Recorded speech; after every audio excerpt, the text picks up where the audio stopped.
राष्ट्रपति ज़ेलेंस्की ने एक बार फिर से नेटो पर हमला बोला है। नेटो के रुख की एक बार फिर आलोचना की है। कहा है कि क्या मॉस्को से डरता है नेटो।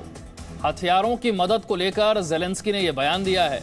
कहा है जितने हथियार चाहिए नेटो नहीं दे रहा है। यूक्रेन के राष्ट्रपति वोलोदिमीर ज़ेलेंस्की का एक बार फिर नेटो पर यह हमला है और वो कह रहे हैं कि मॉस्को से यानी कि रूस से डरता है नेटो।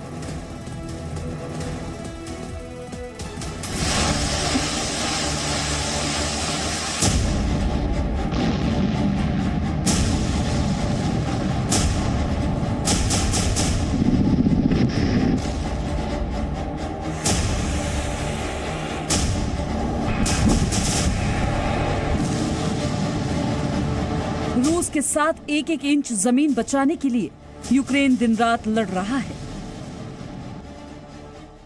यूक्रेन ने रूस को अब तक कीव के पास पहुंचने नहीं दिया है, लेकिन यूक्रेन के राष्ट्रपति ज़ेलेंस्की ये जानते हैं कि रूस को ज्यादा देर तक रोक पाना उनके बस की बात नहीं है।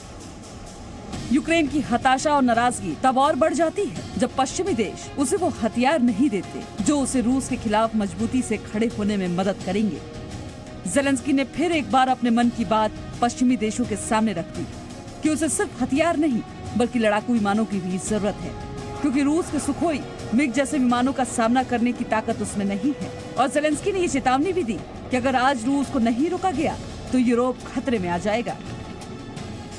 Яка ціна цієї безпеки? Це дуже конкретно. Це літаки для України, це танки для нашої держави, це протиракетна оборона, це протикорабельна зброя. Це те, що є у наших партнерів, що у них просто припадає пилом. Зрештою, це все для свободи не тільки України, для свободи Європи. Бо для всіх на континенті не може бути прийнятним, якщо під ризиком зіткнення з російськими загарбниками опиниться держави Балтії. अपने संबोधन में ज़ेलेंस्की ने एक बार फिर नेटो पर हमला बोला और कहा कि क्या पूरे यूरो अटलांटिक समुदाय को रूस चला रहा है। І 1% усіх танків НАТО. 1%. Ми не просили більше. І не просимо більше. А чекаємо вже 31 день. Тож, хто керує євроатлантичною спільнотою? Невже досі Москва через залякування? ज़ेलेंस्की का ये गुस्सा कहीं न कहीं अमेरिका को लेकर भी था, क्योंकि अमेरिकी राष्ट्रपति जो बाइडेन ने 2 दिनों का पोलैंड दौरा किया, नेटो सदस्य देशों से बात भी की, लेकिन लड़ाकू विमान देने को लेकर अब तक कोई फैसला नहीं हो सका है और नेटो सदस्य देशों की ये देरी शायद यूक्रेन के लिए मुसीबत न बन जाए। ब्यूरो रिपोर्ट, जी मीडिया। और अब आपको दिखाते हैं जिंदगी की वो दास्तान जो बारूदी धमाकों के बीच यूक्रेन से आई है। 52 ओलेना कुरिलो नाम की एक टीचर मिसाइल अटैक में घायल हो गई। उनका लंबा इलाज चला और वो जिंदगी की जंग जीत गई। उन्होंने मुश्किलों को मात दी। ठीक होने के बाद उन्होंने कहा है कि वो मरते दम तक यूक्रेन के साथ खड़ी रहेंगी। मातृभूमि के लिए वो मर भी जाएं तो गम नहीं होगा।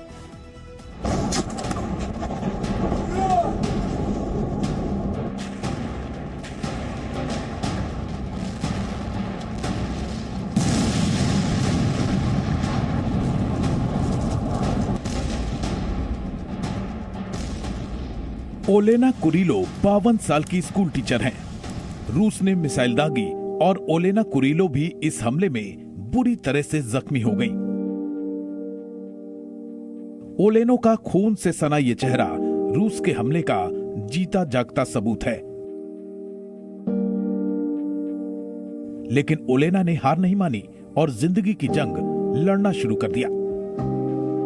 इस स्कूल टीचर ने कभी नहीं सोचा था कि जिस घर में वो रहती थी वही घर उनकी आंखों के सामने तबाह हो जाएगा।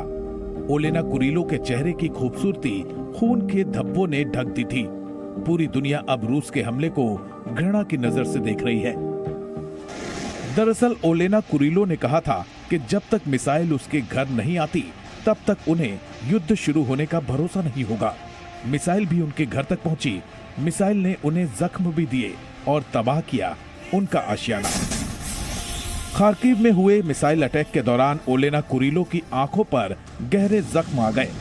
जैसे तैसे वो पोलैंड पहुंची, जहां डॉक्टरों ने उनका इलाज किया और उनके चेहरे और आंखों के जख्म ठीक भी हो गए। ओलेना का जिंदगी जीने का जुनून उनके जख्मों पर भारी पड़ा। जिंदगी के हौसले ने तमाम मुश्किलों को मात भी दी और अब वो दोबारा फिर से देखने के काबिल हो चुकी हैं। लेकिन युद्ध की वजह से उनके दिल में जो जख्म हुए हैं शायद ही वो कभी दूर हो पाएंगे। Я никогда не думала, что это действительно случится в этой жизни. Мы писали стихи про войну. Я сама режиссер, хореограф, педагог в свое время. Мы учили историю, но никогда не думали, что это будет на нашей земле. Дом полностью разрушен. Нет окон, дверей, входная дверь вылетела. यूक्रेन के शहरों से बर्बादी और तबाही की तस्वीरें आने का सिलसिला जारी है। इन तस्वीरों से साफ हो रहा है कि अब इन घरों में कोई नहीं है। कभी ये आशियाने गुलजार थे, यहाँ भी लोग रहते थे, लेकिन अब यहाँ मातमी सन्नाटा है। युद्ध की विभीषिका का दर्द वही समझ सकता है जिसने इसे झेला हो। खून से लथपथ ओलेना कुरिलो जैसे हजारों चेहरे हैं जो अब तक सामने नहीं आए हैं। वो बारूदी धमाकों और तबाही के मंजरों को अपने दिलों में कैद करके पलायन को मजबूर हो गए।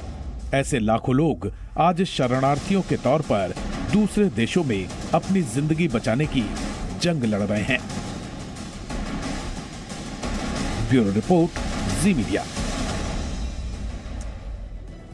इसी के साथ वक्त एक छोटे से ब्रेक का है। Presenting B News app available on Google Play and App Store. Download it now.